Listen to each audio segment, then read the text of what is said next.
Tonight, welcome to Slow Night, Ancient Tales. Get comfortable under your warm blankets, close your eyes, and let my voice guide you into the calm of the night. Tonight, we will share mysterious and ancient legends that flowed beneath the starry skies of the Silla Kingdom 1,000 years ago. Let us drift away slowly into the deep, peaceful quiet of the night. 1. The Secret of King Gyeongmun and His Three Joys. The 48th king of Silla was King Gyeongmun, whose given name was Gyeongmyeong. At the young age of 18, he became a Hwarang, a revered youth leader and outstanding talent of the nation. When he turned 20, the reigning monarch, King Hyogong, invited him to a royal banquet at the palace and asked him warmly, "As a Hwarang, you must have traveled far and wide across the realm. Have you perhaps seen anything rare and remarkable during your journeys?"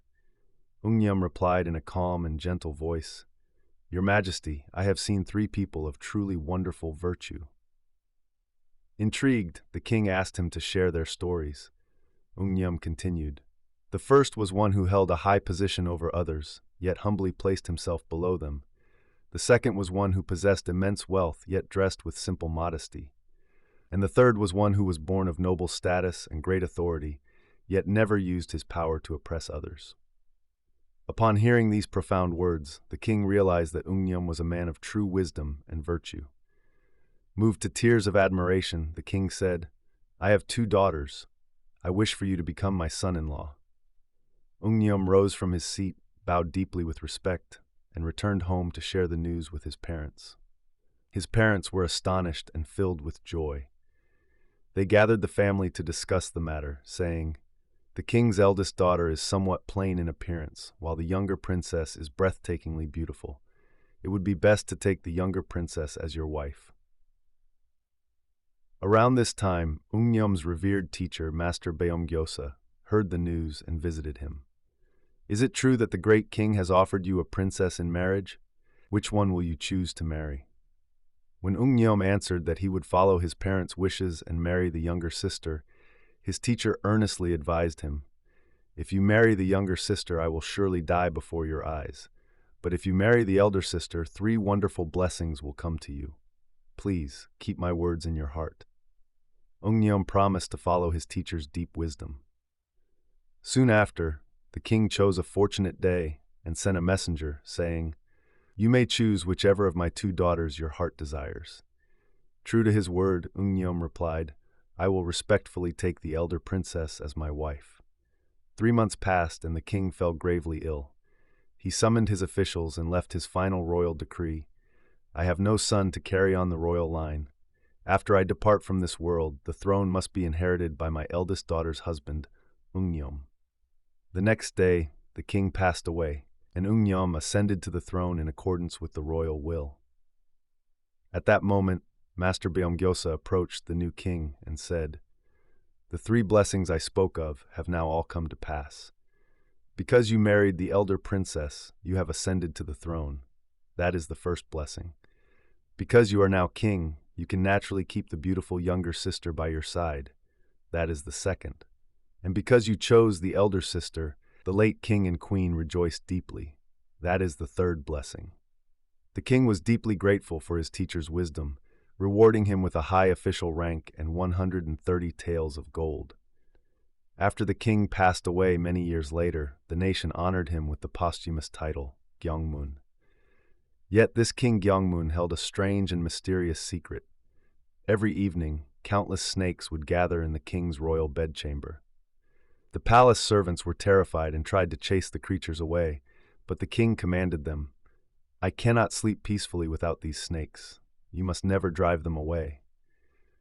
Each night, the king would sleep peacefully only when covered by a blanket of flickering snakes filling his chest. Furthermore, as soon as he ascended the throne, his ears suddenly grew long, just like the ears of a donkey. Neither the queen nor the court attendants knew of this. Only one man, the royal craftsman who made the king's headdresses, knew the secret. He kept it hidden in his heart all his life, never breathing a word to anyone. As the craftsman grew old and approached the end of his days, he wandered deep into the silent bamboo forest of a temple named Dorimsa, where no one could hear him. There, facing the swaying bamboo, he shouted with all his might. "Our king's ears are like donkey ears." After that day, whenever the wind blew through the forest, a soft, echoing voice would mysteriously resonate from the bamboo, whispering, "Our king's ears are long." 2. Cheoyong and the Dragon of the Eastern Sea. During the reign of Silla's 49th monarch, King Hyogong, the nation enjoyed profound peace and abundance. From the capital city of Seorabeol all the way to the distant sea, houses and walls stretched endlessly, without a single thatched roof in sight. Gentle music and sweet songs floated through the streets day and night, while the rain and wind remained seasonal and gentle throughout the year. One day, while returning from a royal excursion to Gyeongmyeong, now known as the Ulsan region, the king took a quiet afternoon nap by the water's edge. Suddenly, thick clouds and fog descended, causing the royal procession to lose its way. Finding this strange, the king questioned his attendants.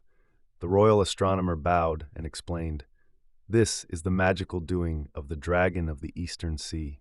Your Majesty must perform a good deed to soothe the dragon's heart." The king immediately ordered his officials to build a magnificent temple nearby in honor of the dragon. As soon as the royal command was spoken, the thick clouds vanished and the mist cleared away. Thus, the place came to be called Gyeongmyeong, meaning the port where the clouds cleared. Delighted by the king's kindness, the Dragon of the Eastern Sea appeared before the royal carriage with his 7 sons. They praised the king's virtue, performing beautiful dances and playing enchanting melodies. One of the dragon's sons followed the king back to the capital to assist in governing the realm. His name was Cheoyong. To keep him happily settled in the capital, the king bestowed upon him a high official rank and gave him a beautiful woman as his wife. However, because Cheoyong's wife was so exceptionally beautiful, the spirit of plague, who spread contagious diseases, fell deeply in love with her. One night, the spirit transformed into a human, secretly slipped into Cheoyong's home and slept beside his wife.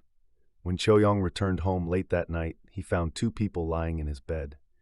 Yet Cheoyong did not surrender to anger. Instead, he stepped back calmly, performing a graceful dance and singing a gentle song. The words of his song were these: "Playing late into the night beneath the bright moon of the capital. I return home and look at my bed, and behold, there are 4 legs. 2 belong to me, but whose are the other 2? They were mine originally, but now that they are taken, what can I do?" Moved to his core by Cheoyong's boundless compassion and mercy, the spirit of plague revealed his true form and knelt before him. "I blinded myself with desire for your wife and committed a grievous wrong against you, yet you showed no anger. I am deeply moved by the greatness of your heart. I swear to you now, from this day forth, if I see even a drawing of your face, I will never cross the threshold of that door." Because of this legend, the people of Silla began pasting portraits of Cheoyong on their front doors to ward off evil spirits and illness, inviting peace and good fortune into their homes. The Secret Song of Queen Jinseong and Geotaji the Archer. Many years had passed since Silla's 51st monarch, Queen Jinseong, ascended to the throne. When the queen's royal nurse, Lady Buho, along with a few corrupt officials, monopolized power and threw the government into chaos, bandits swarmed like bees across the land. Deeply worried for their kingdom, the people composed a mysterious, secret song called Dharani and scattered it in the streets. When the queen and her corrupt ministers picked up the writing, they suspected a man named Wang Geowen, saying, "Who else but Wang Geowen, the master of words, could have written this?" They threw him into prison. Wronged and grieving, Wang Geowen composed a sorrowful poem to the heavens. In response, the sky sent down a bolt of lightning that struck the prison, freeing the innocent man. The secret song written by the people was, in truth, a subtle warning and critique directed at the queen and her powerful ministers. During this same era, the queen's youngest son, Yongpei, was journeying across the sea as an envoy to the Tang dynasty. Hearing rumors of fierce pirates along the sea routes, he selected 50 elite archers to guard his ships. When the fleet reached an island named Goldado, a sudden violent storm arose, trapping them on the island for over 10 days with towering waves. Anxious, the envoy ordered divination to be performed, which gave this answer: "There is a sacred pond on this island. If you offer a sincere sacrifice there, a favorable wind will blow." When they prepared an offering by the pond, the water miraculously surged upwards over 10 feet high. That night, an old man with white hair appeared in the envoy's dream and whispered, "If you leave behind just one master archer on this island, you will receive your favorable wind."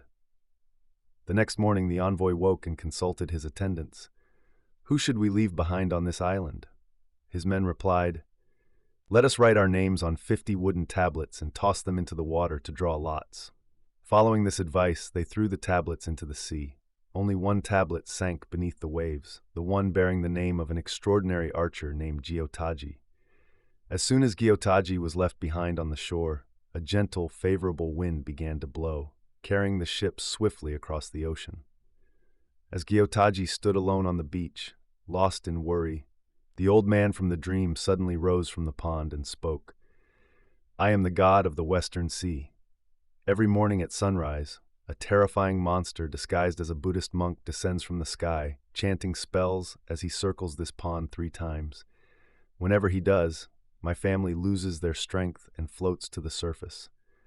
The beast has devoured the livers and intestines of my children, leaving only my wife and our daughter alive. Tomorrow morning, the monster will surely return. I beg of you, shoot him down with your bow." Geotaji answered with dependable calm, "Archery is what I do best. I will gladly carry out your request." The next day at dawn, Geotaji hid and waited. Right on time, the monster in the guise of a monk appeared, chanting his dark spells to devour the liver of the old dragon. Drawing his bowstring back, Geotaji loosed an arrow that struck the beast dead center. Instantly, the monk shed his disguise, transforming into a massive ancient fox as it fell to the earth and died. The old Dragon King emerged from the water, expressing deep gratitude. "By your great grace, my family's lives have been saved.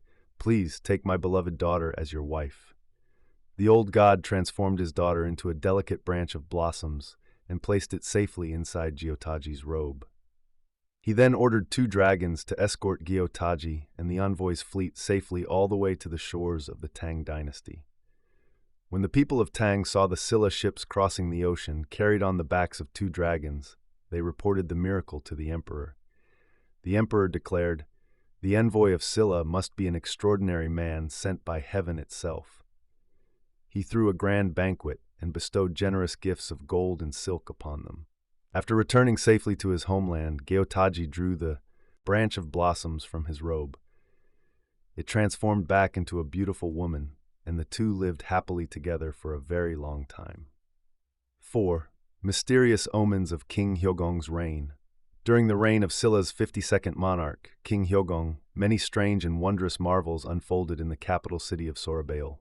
In the 15th year of King Hyogong's rule, countless magpie nests suddenly appeared all at once across 21 bays of the long corridors flanking the eastern and western gates of Bowstrings Temple.